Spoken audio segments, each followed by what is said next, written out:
Il a toujours été un homme de certitude, mais aussi de silence. Michel Sardou n'a jamais chanté pour plaire, ni parlé pour arranger.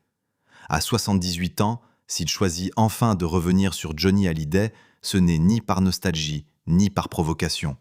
C'est parce qu'un malentendu, longtemps enfoui, a fini par peser plus lourd que l'orgueil. Pendant des décennies, leurs noms ont été associés, comparés, opposés.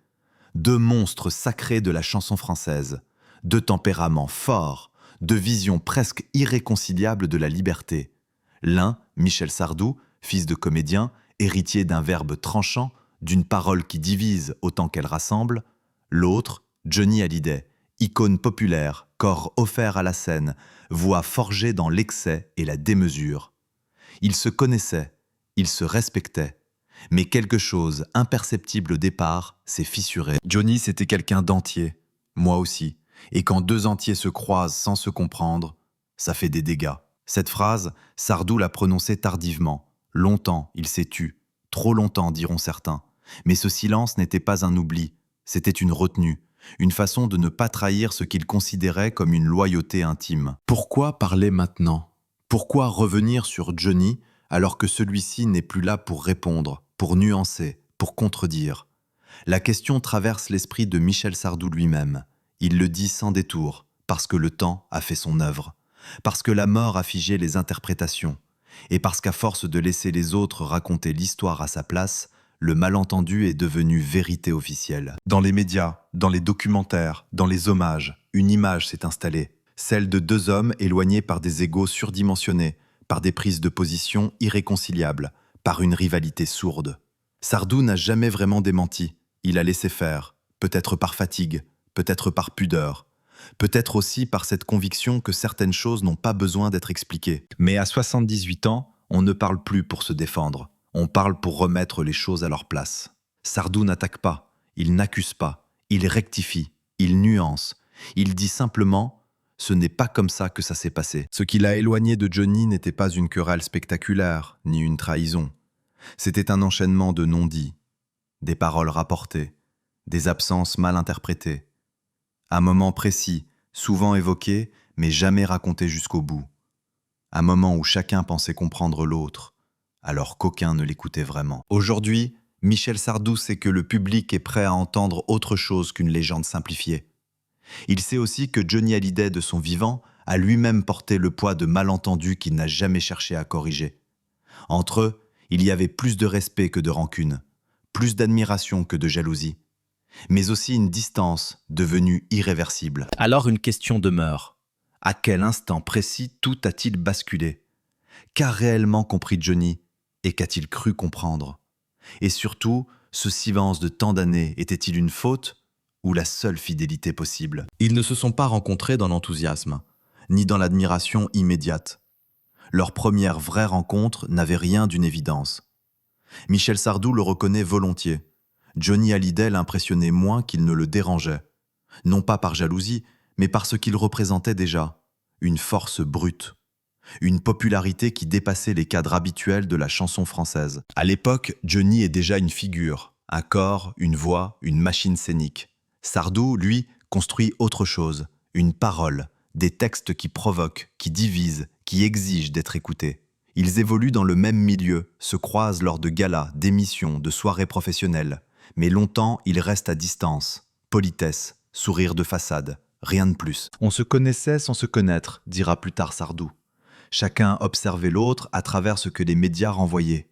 Johnny, le rocker excessif, parfois incontrôlable, Sardou, le chanteur engagé, perçu comme provocateur, parfois arrogant. Deux images réductrices, deux hommes enfermés dans leur rôle public. Le premier véritable échange a lieu lors d'un événement professionnel, un de ces moments où la chanson française se retrouve contrainte de partager un même espace. Pas de confrontation, pas de scène marquante, juste une conversation brève, presque banale. Mais quelque chose frappe Sardou. Johnny écoute. Il parle peu, il regarde beaucoup. Contrairement à ce que son image laisse penser, il n'écrase pas la discussion. Johnny, de son côté, est intrigué. Il connaît les chansons de Sardou. Il sait leur impact. Il sait aussi qu'elles dérangent. « T'as du courage », lui glisse-t-il un jour. Une phrase simple, sans emphase. Sardou la retient. parce qu'elle vient d'un homme qui, lui, affronte le public autrement, avec son corps, avec ses excès. Progressivement, une forme de respect s'installe. Pas une amitié, pas encore, plutôt une reconnaissance mutuelle. Ils ne cherchent pas à se fréquenter, ils ne partagent ni les mêmes cercles intimes, ni les mêmes habitudes. Mais lorsqu'ils se retrouvent, le ton change. Moins de distance, moins de méfiance. Sardou observe Johnny dans les coulisses. Il voit un homme fatigué, parfois inquiet, loin de la caricature du rocker sûr de lui. Johnny, lui, perçoit chez Sardou une rigueur presque rigide, une exigence qui frôle parfois l'intransigeance. Deux façons de survivre dans un milieu qui dévore vite. Il y a aussi les non-rencontres. Les invitations déclinées, les projets évoqués puis abandonnés. Rien de conflictuel, mais déjà une mécanique silencieuse se met en place. Chacun interprète les absences de l'autre. Johnny pense parfois que Sardou se tient à l'écart volontairement. Sardou, lui, imagine que Johnny préfère évoluer dans un autre monde, plus international, plus flamboyant. On n'a jamais pris le temps de se dire les choses, admettra Sardou bien plus tard. À l'époque, personne n'en voit la nécessité. Ils sont occupés, pris dans leurs carrières respectives.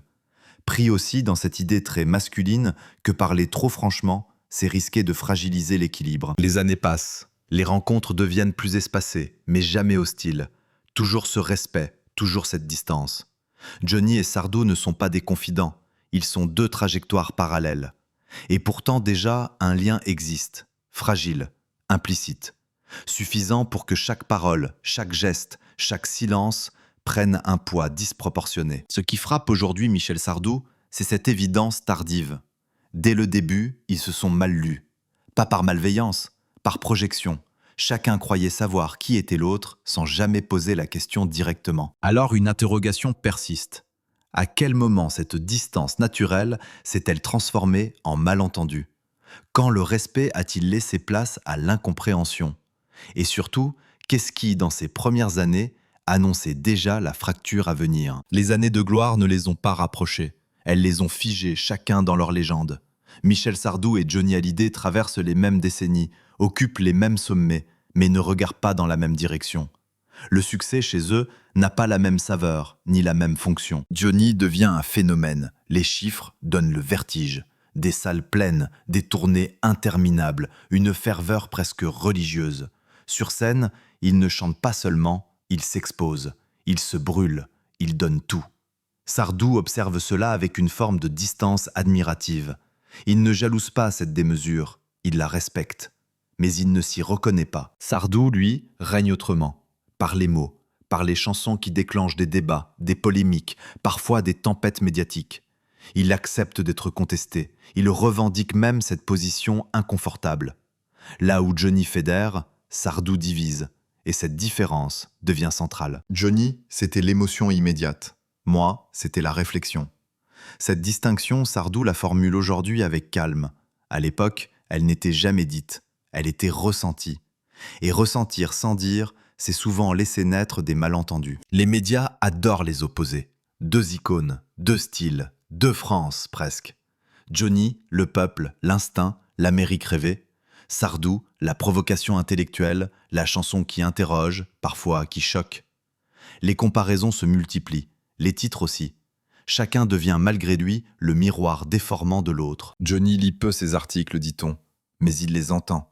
Sardou, lui, les lit, tous.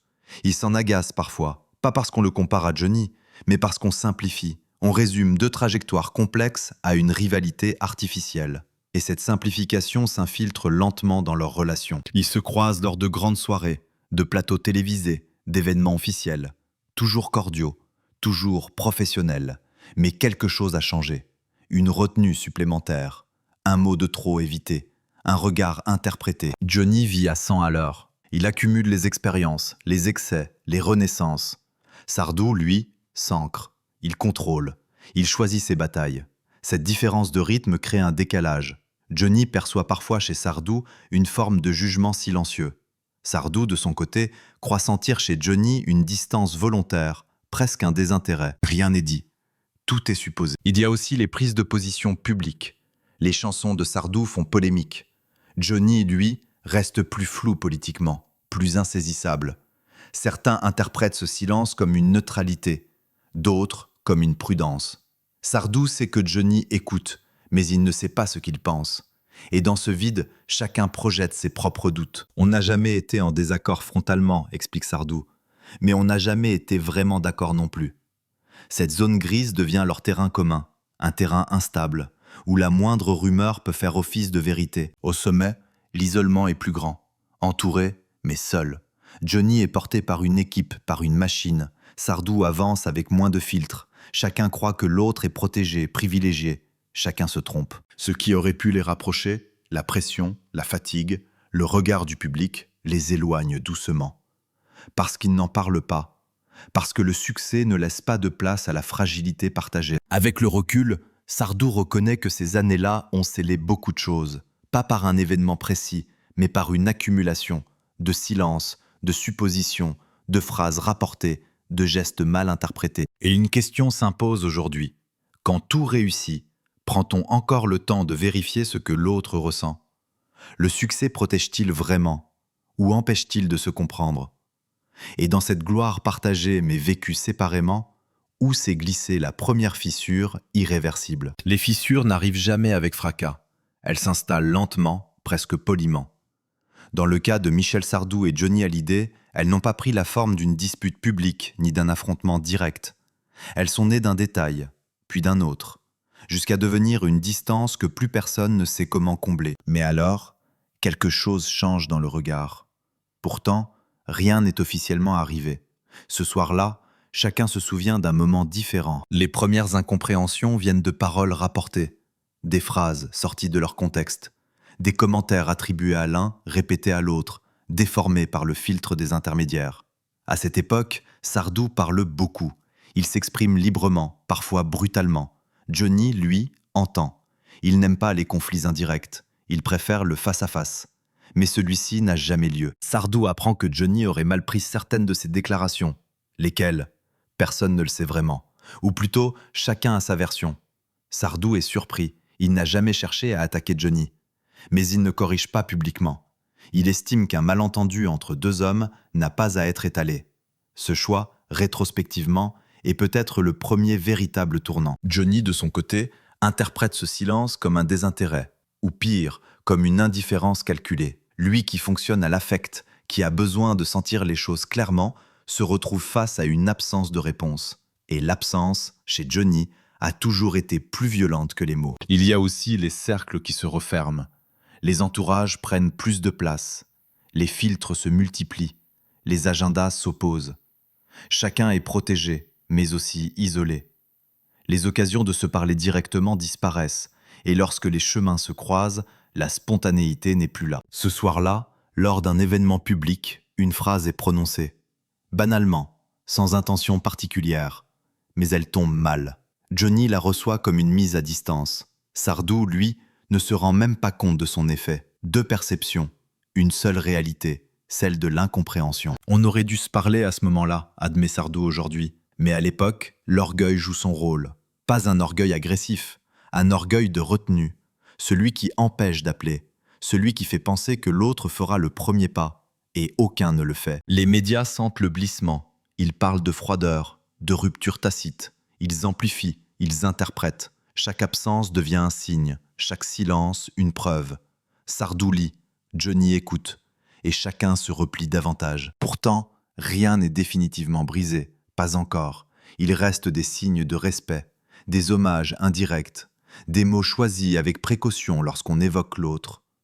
Mais la chaleur a disparu, remplacée par une prudence distante. Johnny traverse des périodes difficiles, des excès, des remises en question. Sardou le sait, il le voit, mais il n'ose pas intervenir. Il craint d'être mal compris, de trop ou pas assez. Johnny, lui, ressent cette absence comme une confirmation. Confirmation de ce qu'il redoute sans vouloir se l'avouer. Quelque chose s'est perdu. Avec le recul, Sardou parle d'un enchaînement tragiquement banal. Aucun coup d'éclat, aucun scandale. Juste des moments manqués, des silences accumulés, des interprétations figées. La fissure devient visible quand on cesse d'essayer de la refermer. Et la question qui s'impose désormais est celle-ci. À partir de quand le silence cesse-t-il d'être une protection pour devenir une blessure? Qui le premier a cru que l'autre ne voulait plus comprendre? Et surtout, Était-il encore possible de réparer ce qui n'avait jamais été clairement nommé? La rupture n'a pas eu lieu le jour où l'un a cessé d'appeler l'autre. Elle s'est produite quand la vie a imposé ses urgences et que le malentendu n'a plus trouvé d'espace pour être corrigé. Chez Johnny Hallyday, la crise arrive toujours avec violence. Elle prend la forme du corps qui lâche, de l'excès qui rattrape, de la fragilité exposée malgré lui. Chez Michel Sardou, elle se vit autrement, dans le retrait, dans l'observation inquiète, dans une fidélité silencieuse qui ne se montre pas. Quand Johnny traverse ses premières grandes alertes, la rumeur enfle. On parle de fatigue, de dérive, de chute. Le public s'inquiète, les médias commentent, les proches protègent. Sardou regarde de loin, il ne s'exprime pas, non par indifférence, mais par pudeur. Il refuse d'ajouter sa voix au vacarme. Il pense, à tort ou à raison, que Johnny n'a pas besoin de déclaration, qu'il a besoin de calme. Mais le calme, vu de l'extérieur, ressemble parfois à l'abandon.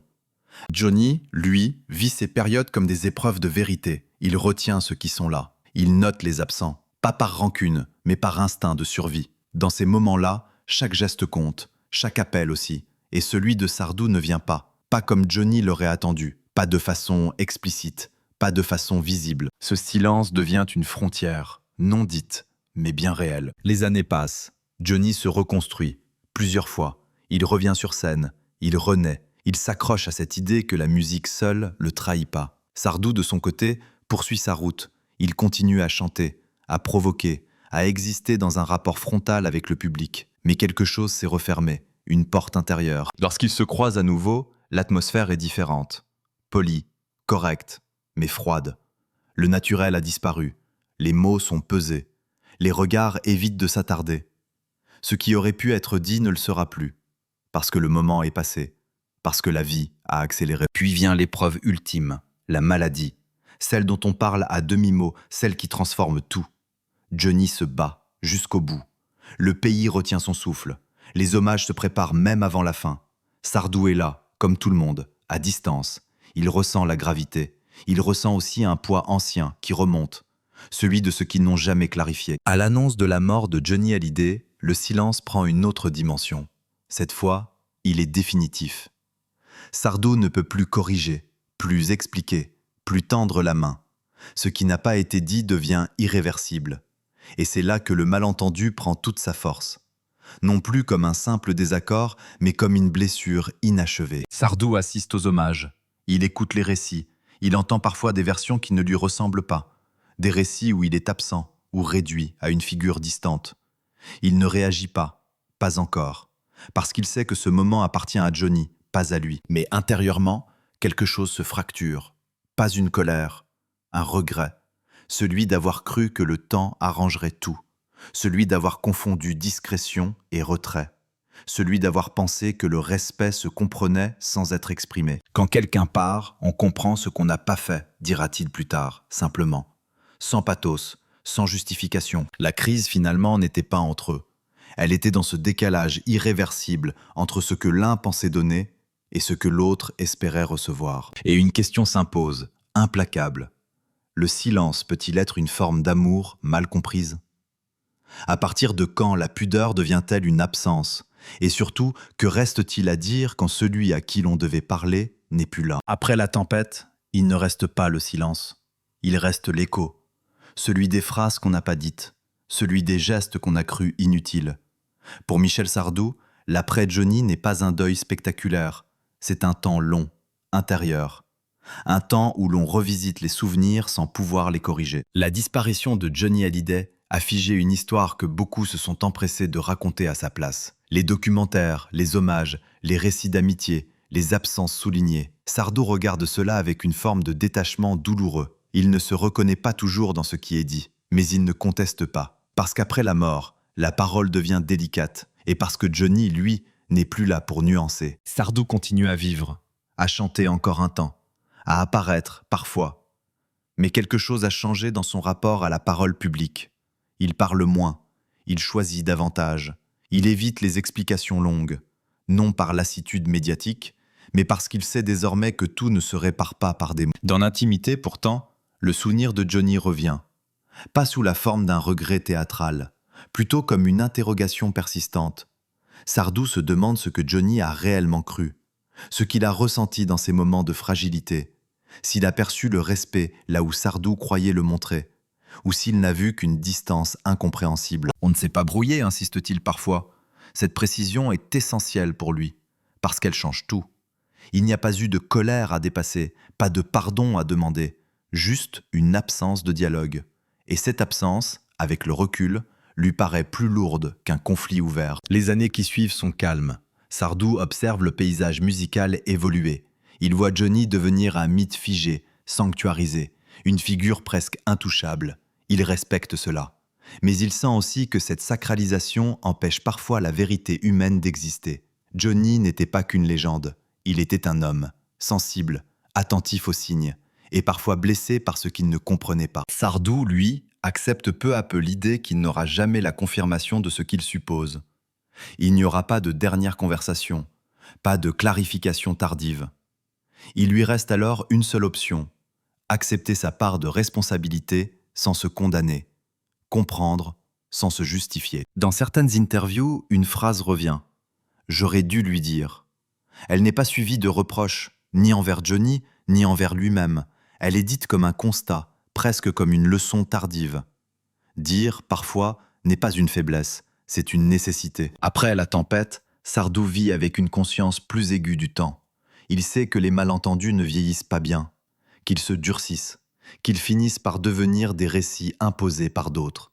Et c'est peut-être cela qui le pousse, aujourd'hui, à parler enfin. Pas pour réécrire l'histoire, mais pour en rétablir la nuance. Pour dire que l'éloignement n'était pas un rejet, que le silence n'était pas un mépris, que l'incompréhension n'était pas une absence d'estime. Johnny n'est plus là, mais la relation, elle, continue d'exister dans la mémoire. Et la mémoire, quand elle n'est pas dite, se déforme. Alors une dernière série de questions s'impose. Que fait-on des histoires qui se terminent sans conclusion? Peut-on encore réparer sans l'autre, simplement en disant la vérité? Et jusqu'où le silence protège-t-il avant de trahir ce que l'on ressent vraiment? La révélation n'arrive pas comme un aveu spectaculaire. Elle ne surgit pas sous l'effet d'une émotion incontrôlée. Chez Michel Sardou, elle prend la forme d'une parole posée, presque tardive, mais assumée. À 78 ans, il ne cherche plus à convaincre, il cherche à être juste. Je crois que Johnny a pensé que je l'avais jugé. Cette phrase, dite sans emphase, contient tout le nœud du malentendu. Sardou ne l'avait jamais formulée ainsi, pas publiquement, parce qu'elle l'oblige à regarder en face une vérité inconfortable. Ce qu'il croyait être de la retenue a pu être perçu comme une distance morale. Sardou explique alors ce qu'il n'avait jamais pris le temps de dire. Il n'a jamais méprisé Johnny. Il n'a jamais regardé sa vie, ses excès, ses chutes avec supériorité. Au contraire, il admirait cette capacité à se relever, à se donner au public sans calcul. Mais il n'a pas su l'exprimer, parce que son langage à lui n'était pas celui de Johnny. Je fonctionne par pudeur, Johnny par besoin de signes. Cette différence aujourd'hui lui apparaît comme évidente. À l'époque, elle était invisible. Sardou pensait que le respect se sentait. Johnny avait besoin qu'il se dise.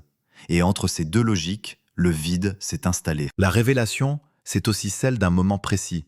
Sardou évoque une période où il aurait pu appeler, où il aurait dû appeler. Il ne donne pas de date exacte. Il ne cherche pas à reconstruire une scène. Il dit simplement « J'ai pensé que ce n'était pas le moment ». Et c'était justement le moment. Cette phrase change tout. Elle transforme l'histoire. Elle déplace la responsabilité. Non pas pour accuser, mais pour comprendre. Le malentendu n'est plus une fatalité. Il devient une conséquence humaine, presque banale, mais irréversible. Sardou reconnaît aussi avoir sous-estimé la sensibilité de Johnny, d'avoir cru que sa force publique le protégeait de tout. Johnny était fort sur scène, mais dans la vie, il attendait des preuves. Là encore, la révélation n'est pas un reproche, c'est une reconnaissance tardive. Il parle lentement, il choisit ses mots. On sent que chaque phrase a été longtemps retenue. Parce que dire cela, c'est accepter de montrer une faille. Sardou, souvent perçu comme sûr de lui, admet une erreur de lecture, une erreur d'homme. Ce qui l'a le plus marqué, dit-il, ce n'est pas l'éloignement en soi. C'est la certitude, aujourd'hui, que Johnny n'a jamais su ce qu'il représentait vraiment pour lui. Et cette certitude-là ne se corrige pas, elle se porte, elle s'accepte. La révélation prend alors une autre dimension. Elle ne concerne plus seulement Johnny, elle devient une leçon plus large. sur les relations, sur le temps, sur cette illusion que l'on a toujours plus tard pour expliquer, pour rassurer, pour dire l'essentiel. On croit que le silence protège, mais parfois il abîme, conclut Sardou.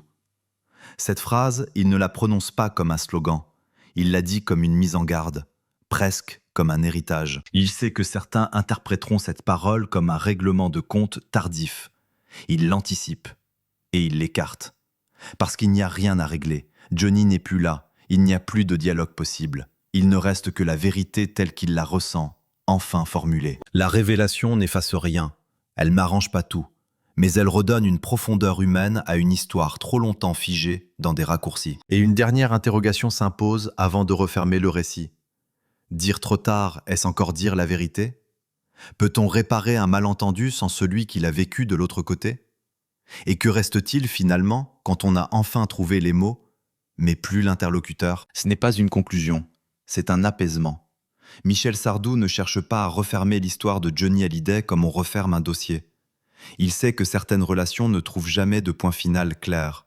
Elles s'éteignent doucement, laissant derrière elles une trace diffuse, persistante. Aujourd'hui, il parle sans colère, sans justification, presque sans attente. Il n'espère pas corriger l'image que l'on a de lui. Il n'essaie pas non plus de redéfinir celle de Johnny. Il se place ailleurs, dans cet espace fragile où l'on accepte que deux vérités aient coexisté sans jamais se rencontrer. Johnny Hallyday appartient désormais à la mémoire collective, à ses chansons, à ses concerts, à cette ferveur qui continue de vivre bien au-delà de lui. Sardou le sait. Il ne cherche pas à s'inscrire dans cette mythologie. Il ne réclame ni place ni reconnaissance posthume. Ce qu'il avait à dire, il l'a dit. Tardivement peut-être, mais sincèrement. Il reste cette idée simple, presque douloureuse. Ils se sont compris trop tard. Pas parce qu'ils ne s'appréciaient pas, pas parce qu'ils se méprisaient, mais parce qu'ils parlaient des langages émotionnels différents. L'un attendait des signes, l'autre pensait que le respect se devinait. Et entre les deux, le silence a pris trop de place. Sardou accepte aujourd'hui cette part d'irréparable. Il ne cherche pas à la corriger, il la reconnaît. Parce que reconnaître, c'est déjà refuser le déni. C'est aussi peut-être une façon de rendre hommage, non pas à l'icône, mais à l'homme. Il n'y a plus de scène à imaginer, plus de conversation à rejouer. Il n'y a que cette mémoire partagée, imparfaite, mais désormais éclairée autrement. Une mémoire qui n'accuse pas, qui ne tranche pas, qui constate. Dans les dernières phrases qu'il consacre à Johnny, Sardou ne parle pas de musique, il parle de relations, de ce qui se joue en dehors des projecteurs, de ces moments minuscules où tout peut basculer. Un appel qu'on reporte, une phrase qu'on garde pour plus tard, un silence qu'on croit élégant. Le temps, lui, n'attend pas. Alors il reste une image, pas spectaculaire, pas héroïque, une image simple, celle de deux trajectoires parallèles, brillantes, mais légèrement décalées, trop proches pour s'ignorer, trop différentes pour se rejoindre pleinement. Et sur la table, il reste une photo. Le temps, lui, ne dit plus rien.